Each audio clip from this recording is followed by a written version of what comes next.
Dear students, in the last class we studied about transcription. We studied यो transcription कसरी हुन्छ, DNA बाट जुन चाहिँ मेसेन्जर आरएनए बनिन्छ त्यो कसरी बनिन्छ है, र we studied about the process of transcription. In the last class we talked about how transcription is initiated, elongation takes place of the messenger RNA, and how termination takes place. So हामीले basically हामीले के पढ्यौं in the last class भने how the genetic information flows from DNA to RNA, messenger RNA, र हामीले बादमा हामीले के पनि पढ्यौं भन्दा चाहिँ कसरी चाहिँ यो messenger RNA जुन चाहिँ फर्स्ट फाउन्ड messenger RNA जुन चाहिँ eukaryotic organisms, higher organisms मा हामीले देख्यौं कि there is a processing of messenger RNA. The messenger RNA is contains certain sequences which does not code for any proteins, र त्यो जुन चाहिँ प्रोटिन्सलाई कोड नगर्ने सिक्वेन्सहरुलाई चाहिँ के गर्छ,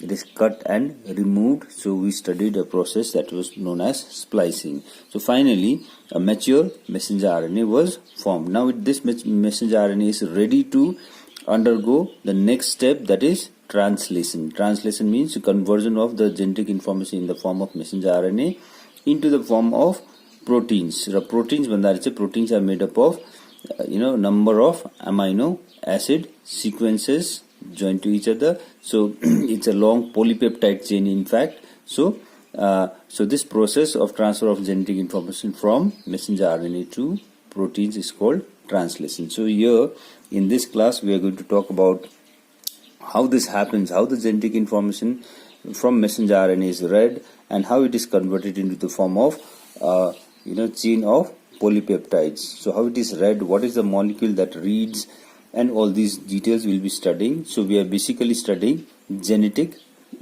code in this class.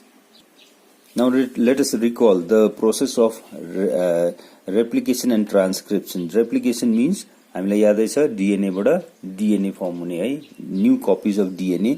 So त्यहाँ कुन चाहिँ रुल चलाएको थियो भन्दा चाहिँ कम्प्लिमेन्ट्री पेयरिङ अफ बेसेस. त्यसै प्रकारले ट्रान्सक्रिप्सनमा पनि जुन चाहिँ DNA बाट RNA फर्म हुँदै थियो त्यसमा पनि the same law of complementary pairing of bases way use. यही चलाएर हुँदै थियो इन्फर्मेसन ट्रान्सफर हुँदै थियो DNA बाट RNA या DNA बाट DNA in case of DNA replication. भने चाहिँ अब ट्रान्सलेसन चाहिँ कसरी हुन्छ, how does translation take place.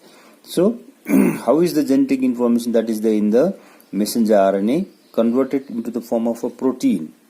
So which molecule helps in the reading of this genetic information in messenger RNA, र कसरी यो प्रोटिन को मोलिक्युल बनिन्छ है, र यसको बारेमा हामी अझै पढ्नेवाला छौं. र हामीलाई यादै छ है जुन चाहिँ in the nitrogenous bases in RNA, okay, in ribonucleic acid there are 4 nitrogenous bases: adenine, uracil, guanine and cytosine. Thymine is absent in RNA, we have studied that. So A, U, G and C, there are 4 types of nitrogenous bases in what? RNA. Okay, DNA ma ho भने A, T, G, C, RNA ma ho भने A, U, G, C. So 4 types of nitrogenous bases in RNA. Now it has been found that the number of amino acids in nature, naturally occurring amino acids, are 20 in number. र nitrogenous bases जुन चाहिँ RNA मा हुने 4 वटा छ, amino acids that is occurring in nature is 20. Now various theories were put forward कि जस्तो मैले यहाँ देखाइदिएको छु केस 1 जस्तो हुनु सक्छ, यस्तो खालको थियोरीजहरु पनि पुट फरवर्ड भयो, प्लेस भयो कि एउटा नाइट्रोजनस बेसले एउटा एमिनो एसिड कोड गर्दैछ, बनाउँदैछ है. जस्तो ए एडेनिनले फर्स्ट एमिनो एसिड, युरासिलले सेकेन्ड एमिनो एसिड, यस्तो हो भने यदि okay this is just a hypothetical thing, र यस्तो हो भने चाहिँ के हुने थियो भन्दा चाहिँ कतिवटा एमिनो एसिड बनिन्थ्यो भन्दा चाहिँ 4 वटा एमिनो एसिड मात्रै बनिन्थ्यो. तर हामीलाई याद छ नेचरमा कतिवटा एमिनो एसिड छ, there are 20 amino acids. So this possibility this was not possible किनभने 20 वटा एमिनो एसिड बनिनु पर्छ है, र एउटा बेसले एउटा एमिनो एसिड कोड गर्नु हो भने चाहिँ हमेशा एडेनिनले एउटा एमाइनो एसिडलाई कोड गर्यो, अर्कोले अर्को आफ्नो आफ्नो एमाइनो एसिड कोड गर्नु भने 4 वटा मात्रै एमाइनो एसिड बनिन्छ. So it was not possible. So mathematically पनि हामीले यहाँ दिन सक्छौं 4 nitrogenous bases. Okay, and if one nitrogenous basis coding for one amino acid or acting as a codon, okay, would produce 4 different amino acids. So this was not possible because of the reason that there are more than 4, that is 20 naturally occurring amino acids. So first case 1 yo kharij bhayo. अब case 2 मा, okay, this is how the discovery of genetic code took place. Then case 2 मा हुन्छ, then again ideas were put forward like हुनु सक्छ दुईटा bases, okay, a set of 2 bases. Okay, I put in the form of a box here. So this is AGCU and यसरी नै मैले लगाएको छु र अर्कोपट्टि पनि मैले AGCU. So there are various combinations. So total combinations are 16 possible combinations are there. So if a set of 2 bases, if it codes for one amino acid, then हामीले देख्दैछौं कि यहाँनेरि कतिवटा कम्बिनेसन छ भन्दाखेरि चाहिँ there are 16 possible combinations. So this is would also not be possible. Why?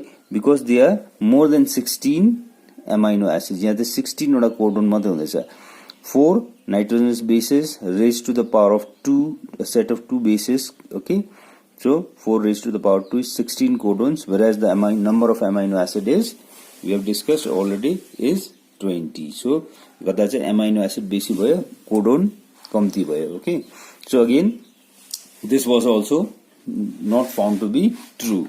Then a person, a physicist known as George Gamow, he put forward a idea that the codon should be made up of a set of 3 bases. 3टा बेसले चाहिँ के गर्नु गर्छ होला, पक्का पनि एउटा amino एसिडलाई code गर्छ होला भन्ने जर्ज ग्यामोले प्रपोज गरे है. र यो प्रपोजल जुन चाहिँ छ जर्ज ग्यामोको हेर्दाखेरि, so 4 raised to the power of 3 would produce 64 codons है. 64 वटा कोडोन्स हुनु बनिँदैछ, तर हाम्रो एमाइनो एसिड चाहिँ कतिवटा छ, 20 amino acids are there in nature. र this was found to be true later on. Okay, so we'll see the genetic code, details of the genetic code now. So this is the genetic code that is shown. So there are 64 possible combinations. So यो हामीले जुन चाहिँ एउटा टेबलको फर्ममा, एउटा बक्सको फर्ममा हामीले दिएको छौं है. So the 4 nitrogenous bases on each side and various combinations would be produced, and each set of 3 nitrogenous bases would code for one amino acid. Okay, PHE भनेको phenyl alanine र LEU भनेको leucine. So like this. So every codon codes for one amino acid, and of course there are some codons which do not code for any amino acid. So we are going to see the details. So yo हामीले if you look at the salient features of the genetic code, this genetic code is a triplet. हामीले हेर्यो भने a set of 3 bases coding for one amino acid. So therefore it is a triplet. Okay, so a total of 61 codons are coding for amino acids, and there are 3 codons. Okay, 3 codons. One is UAA, UAG, र UGA, which does not code for any amino acid. यसले कुनै amino acid लाई code गर्दैन र यसलाई हामी भन्छौं stop codon. So 61 codons coding for amino acids, and there is 3 stop codons. That is 61 plus 3, that becomes total of 64 codons. Then another salient feature, one important feature, is that this codon, every codon codes for a specific amino acids. Like GAG always codes for say GCU always codes for alanine. Okay, so like this, GUU always codes for the amino acid valine. So it is always specific. So the code is specific. It also means that the code is not ambiguous. It is unambiguous. Okay, unambiguous भनेको चाहिँ एकदमै हरेक कोडले एउटा कोडले हमेशा एउटै amino एसिडलाई बनाउँछ. It is not ambiguous. So therefore we use the word unambiguous and specific. So the genetic code is unambiguous and specific. एकदम खाली यो ट्रिपल युले जहिले पनि फिनाइल एलानाइन बनाउँछ. So it is specific. It is not ambiguous. Ambiguous भनेको भेग छैन. Okay, it is very specific.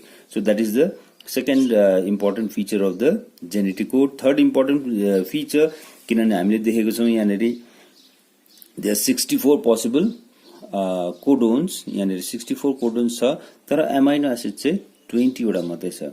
So यो चाहिँ कसरी हुन्छ भन्दाखेरि चाहिँ the codon, the genetic code is degenerate.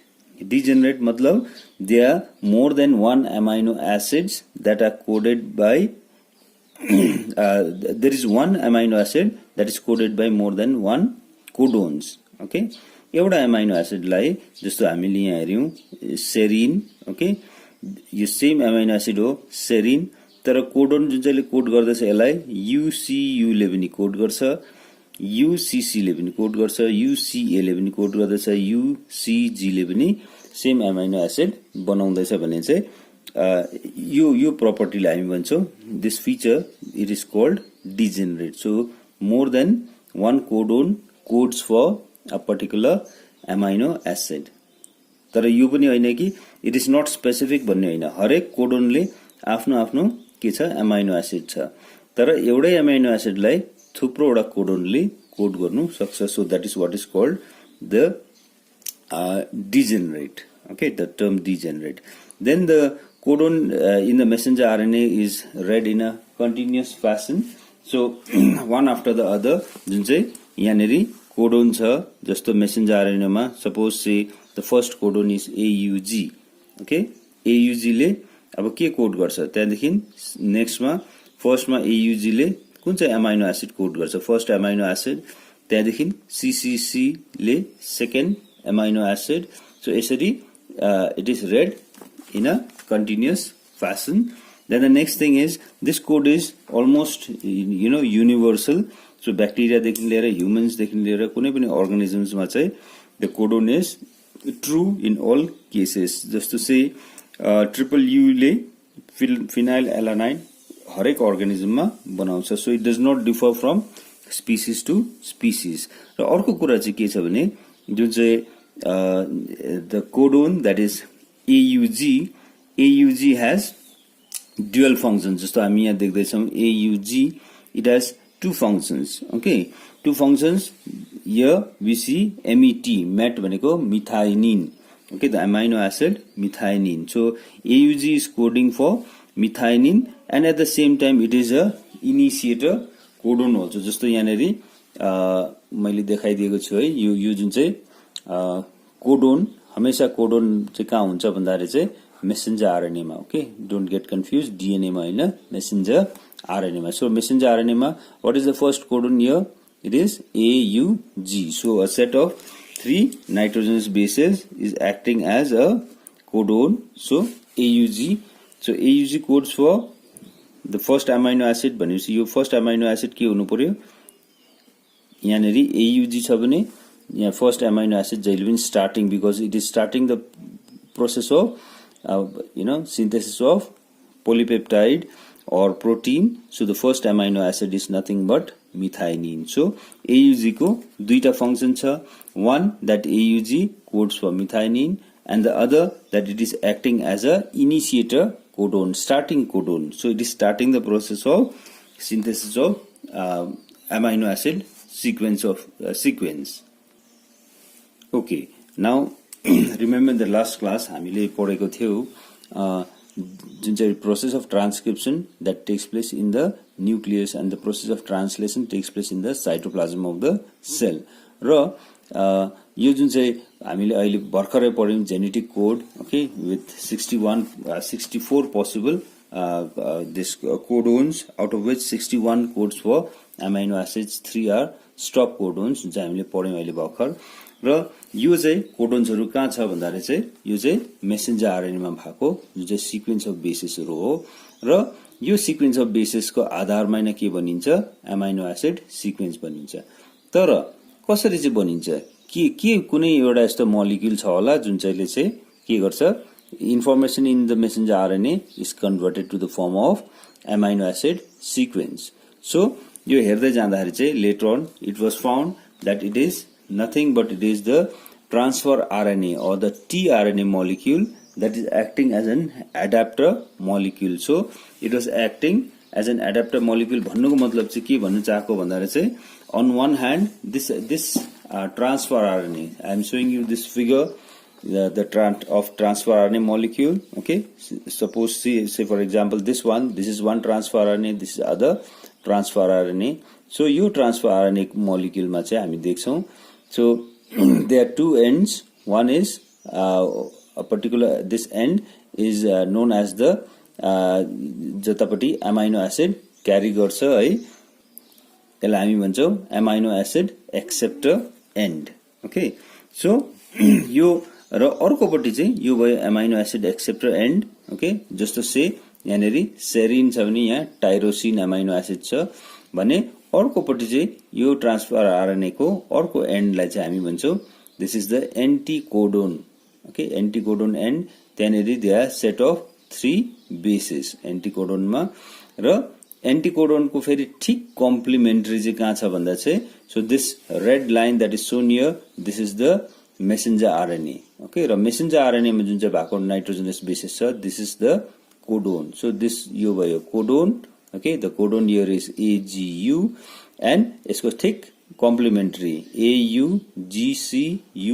So this is the anticodon which is there in the transfer RNA. So your transfer RNA molecule, what it is doing, it is this transfer RNA molecule is helping to read the genetic information in the messenger RNA and accordingly bring a specific amino acid. It has been found that there for 20 different amino acids there are 20 different transfer RNAs.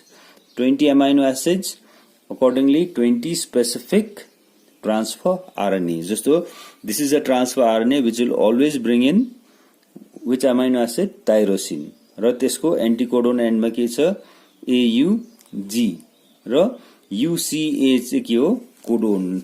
Okay, so if there is UCA in the messenger RNA, so a particular transfer RNA will come and attach to that point and it will bring in the amino acid tyrosine. र codon मा चाहिँ AGU छ भने चाहिँ के ल्याउँछ, कुन चाहिँ ट्रान्सफर RNA आउँछ, transfer RNA that carries serine.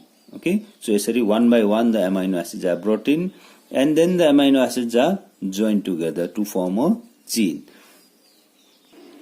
र यो ट्रान्सफर आरएनए को बारेमा अझै भन्नु पर्दाखेरि चाहिँ so this is the structure of transfer RNA. Okay, so certain places it is double stranded and it has loops, it has anticodon ends. So यो transfer RNA you could get to draw this structure of transfer RNA in your exams. Now what I have done is मैले यसको simplified version of transfer RNA पनि मैले यहाँ देखाइदिएको छु. जस्तो चाहिँ I have put made a J-shaped structure. Okay, J-shaped structure जहाँ चाहिँ एकपट्टि amino acid acceptor end जस्तो जतापट्टि amino acid छ. Okay, amino acid बोकेको देखिँदैछ भने अर्कोपट्टि चाहिँ के हो anticodon end. So this is the anticodon end र यसको कोडोन चाहिँ कहाँ छ भन्दा चाहिँ in the messenger RNA. So this codons which is shown in green is in the messenger RNA like codon AUG. So during the process of translation, so a particular the first step is starting of translation. So त्यसको लागि चाहिँ के हुन्छ भने चाहिँ the first codon is read by this transfer RNA molecule. The first transfer RNA molecule that comes and attaches to the first codon is the transfer RNA having anticodon and UAC. किनभने UAC is complementary to AUG र अर्कोपट्टि चाहिँ उले के लिएर आएको हुन्छ it is carrying methionine. Okay, then comes the second transfer RNA because every transfer RNA is specific to the codon because the second codon is UU. So the transfer RNA having anticodon as AAA will come and attach here. So it brings in this phenyl alanine. So यो चाहिँ हामीले कहाँबाट हेर्दैछौँ भन्दाखेरि चाहिँ यो चाहिँ हामीले जुन चाहिँ genetic code, say for example triple U, because we have to talk about the codons in the messenger RNA. Codon in the messenger RNA, if you look at this, so triple U codes for phenylalanine, okay. AUG codes for methionine, just so yeah, AUG is coding for methionine, triple U codes for phenylalanine, just so अहिले भएको हामीले हेर्यो, and GUU codes for valine, okay. GUU हामीले हेर्यौं भने कहाँ छ भने GUU, okay, GUU codes for valine. So यसरी one after the other the amino acids are brought in by a specific transfer RNA, and then this amino acids will now be joined together with each other with a peptide bond. जो मैले यहाँ देखाएको छु, methionine is joined with phenylalanine, it is again joined with valine, okay, जोडिँदै जान्छ. So as this codons in the messenger RNA are read, so one by one the transfer RNA will come and a new set of amino acids will come, and then it will go on joining with each other. So कहिलेसम्म हुन्छ भन्दाखेरि चाहिँ जबसम्म stop codon भेटिँदैन. अघि हामीले genetic code पढ्दाखेरि हामीले भनेको थियौं there are 3 स्टप कोडोन्स र यो तीनटा stop codon, okay, 3 stop codons UAA, UAG र UGA, यो तीनटा स्टप कोडोन जहाँ पनि भेटिन्छ त्यति बेला चाहिँ के हुन्छ, यो the process of translation will stop. र जस्तो मैले भन्दै थिएँ, जहाँ पनि यो मेसेन्जर आरएनए को जुन जग्गामा पुगेर यो तीनटा कोडोन भेटिन्छ, okay, UAG, UAA, UAG and UGA. So these 3 codons, they do not have any transfer RNA. So कुनै ट्रान्सफर RNA एमाइनो एसिड लिएर आउने यसको छैन, ओके. त्यसले गर्दा चाहिँ के हुन्छ, new amino acid is not brought in, so therefore the process of translation will stop, र यो formation of the chain of amino acid is stopped when the stop codon is met. So यसरी के हुन्छ, translation comes to an end.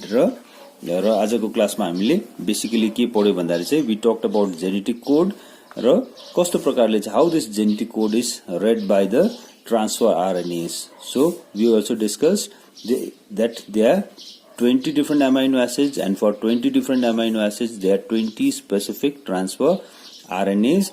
र जुन चाहिँ transfer RNA को एन्टिकोडोन एन्डमा जुन चाहिँ छ, this is the anticodon and.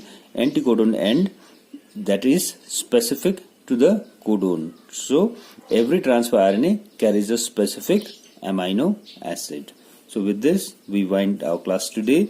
So in the next class we'll move forward and we'll talk about the process of translation. So in the process I will also be forwarding you certain online links to the process of translation. So किनभने animations जुन चाहिँ छ, एनिमेशन्समा जुन चाहिँ audio भिडियोको साथमा तिमीहरूले हेर्यो भने it would be more clear. So I will be forwarding you animations on translation shortly.